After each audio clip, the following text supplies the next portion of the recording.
Did you know most of what you hear about Christmas isn't true?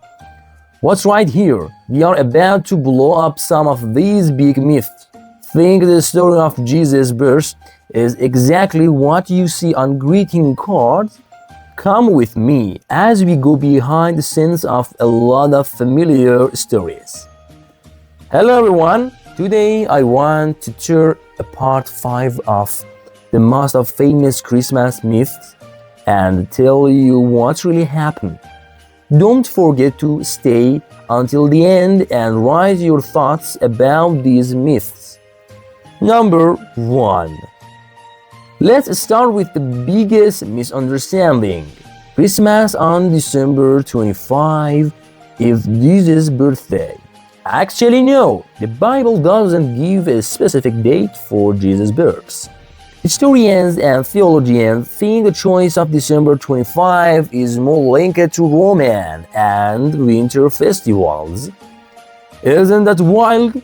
So every year we celebrate Jesus' birthday on a day that probably isn't his real birthday. Some researchers even suggest Jesus was likely born in spring.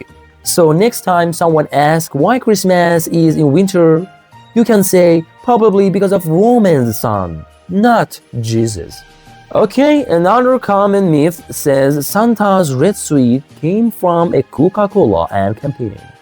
The truth is that red and white Santa outfits existed in European tradition centuries before Coca-Cola showed up. Coca-Cola did work with the artist Modern Sandblom, I think I read in one way, in 1930 and helped cement the modern chubby, smiling Santa made, but the red outfit was already common, so Coke just used an exciting made and made it famous worldwide.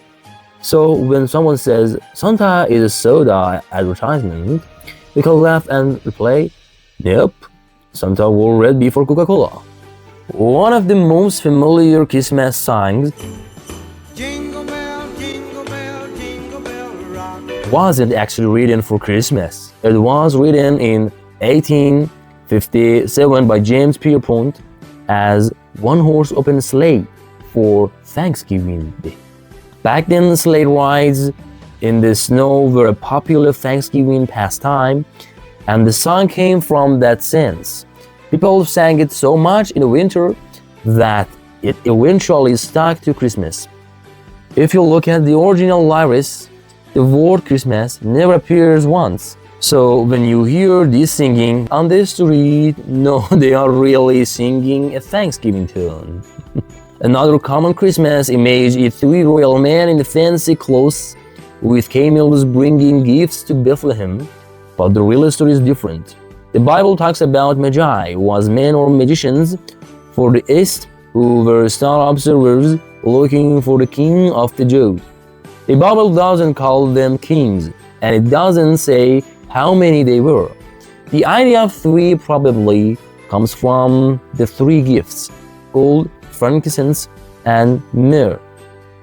But there could have been 2, 5, or even 10 of them. Imagine instead of the 3 kings, some singing the 500 magi.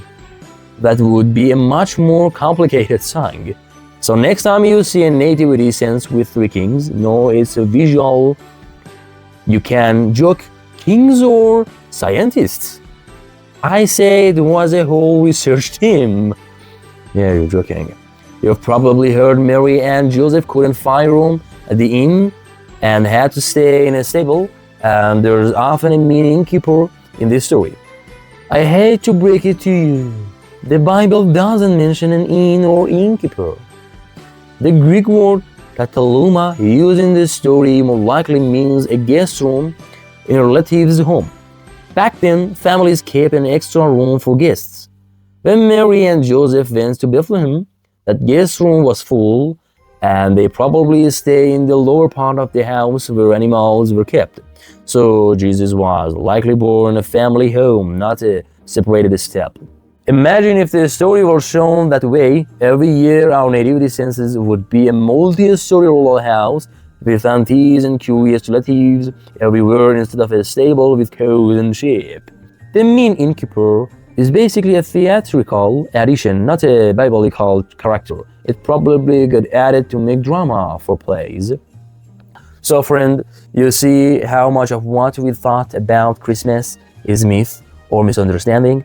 Jesus' birth date likely ties to sun and winter festivals and not a recorded day. Santa's red suit comes from older traditions, and Coca-Cola only popularized an image. Jingle Bells wasn't written for Christmas. There was probably no separated inn or angry innkeeper, just a full guest room in a house. And the Magi weren't necessarily 3 kings, just a group of wise men. These myths are part of Christmas' charm, and knowing the truth doesn't make the holiday less beautiful. It lets us look deeper at history and culture. If you like this video, like it, subscribe and send it to friends who still think Santa's red suit came from Coca-Cola. Thank you.